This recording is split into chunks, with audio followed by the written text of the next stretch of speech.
Yo, what's good? I'm back with another video here today. I've not made a video on this channel in quite a long time, but today I kind of want to talk about Victor Wembanyama. All right, this is kind of a interesting video for me. I've decided to just start posting again. So this is kind of the first thing in that, and this is just going to be kind of a video that doesn't have a lot of editing in it, just kind of talking head. So that's pretty much what we're going to talk about. And today, what inspired me to make this video is Victor Wembanyama and his amazing start to the season. I mean, this guy, I think we all knew how good he is. We all know that he is going to take that leap. And in his basically second full season, because he got injured last year halfway through the year. If he plays a full season this year, it'll be a second full season. And over the summer, I don't know what he was doing. I don't know where, obviously he went to the Monks and apparently he got trained by KG and Hakeem Olajuwon. But this guy is literally looking like a brand new player. And this is coming off of a season where if he didn't get injured, he would have no matter what won MVP. I think even if he played half of the season and they didn't have that 65 game rule, he still would have made it. I think he still could have won DPOI. But that's not what this video is about. We're about to talk about his first 5 games and why he's been so dominant in those. And some people are actually starting to say maybe he should be winning MVP this year. Now, that's a big stretch because it's his 3rd year. That would be insane to make a all-star leap to an MVP leap. That would be absolutely marvelous. But let's talk about it. First of all, let's talk about his defensive domination.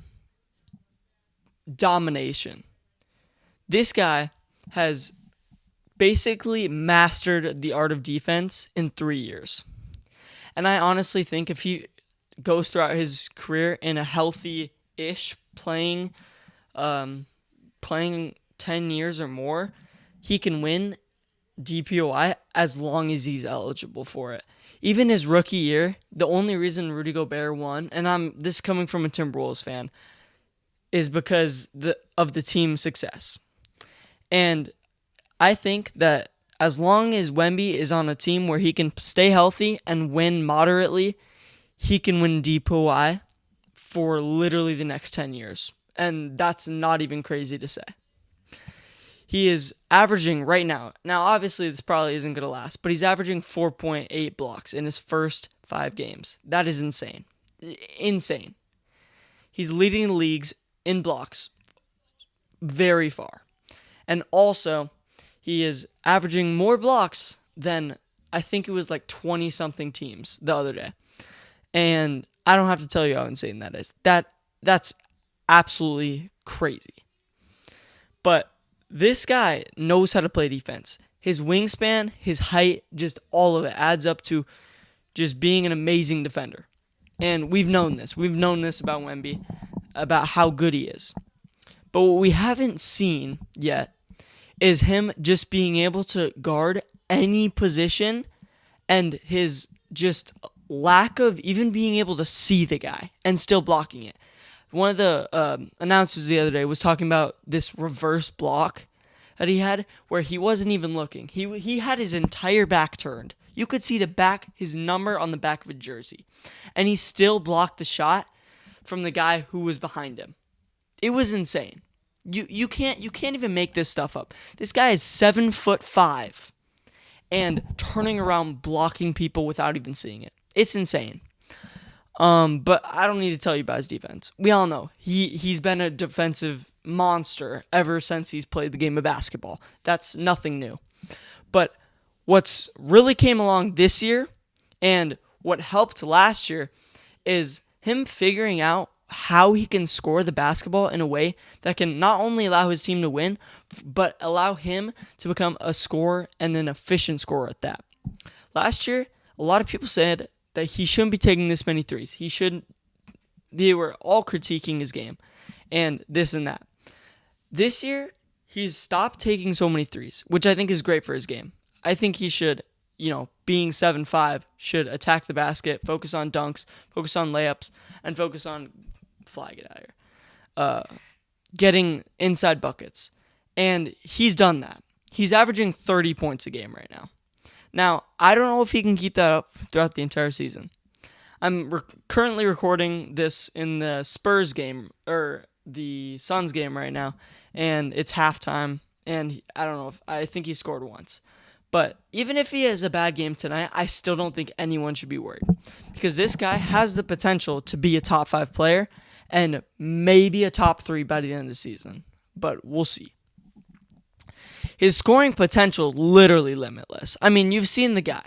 He will have 40 dribble moves, take the ball down the court, and then score a logo 3 in front of the guy, in front of his face. I mean, just watching him play basketball is a marvel in and of itself.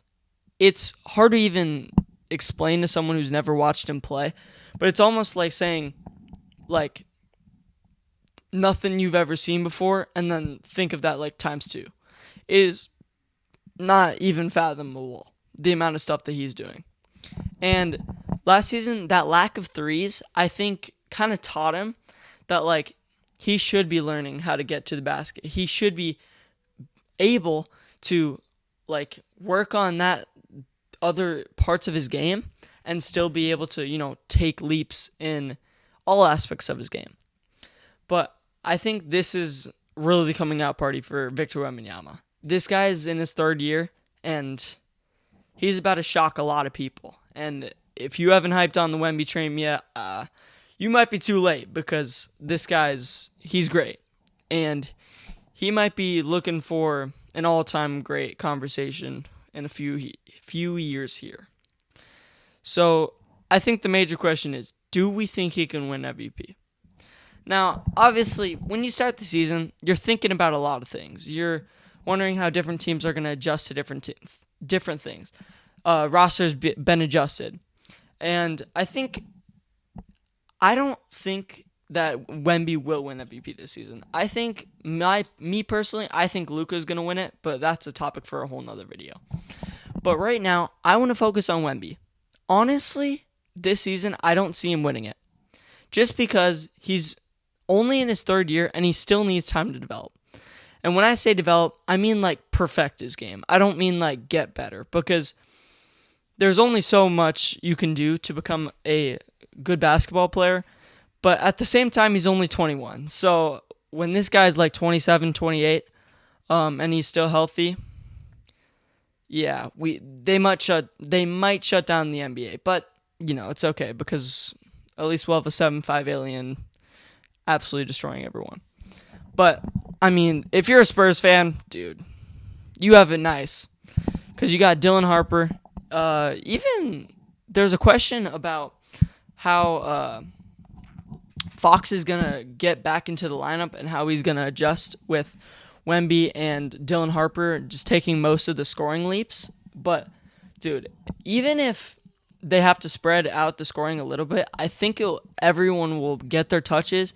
And as long as everyone, plays good basketball, it's going to be a great team to watch. And it's going to be a team that can potentially get to the playoffs and not only get there, but thrive. Honestly, I think if the Spurs play right now in, March and April, how they're playing right now, dude, they could make a dark horse for making those Western Conference Finals. And that's a take that I don't think a lot of people are ready for, but it may happen, because this guy's good, and the world has to be ready for it, because, man, it's Wemby time. But that's all I got for you guys today. If you liked the video, like, subscribe. I want to be making more of these videos now. And tell me how the new mic is. I think I've had this mic, but I don't really remember. So if you guys like the video, see y'all next time. Bye.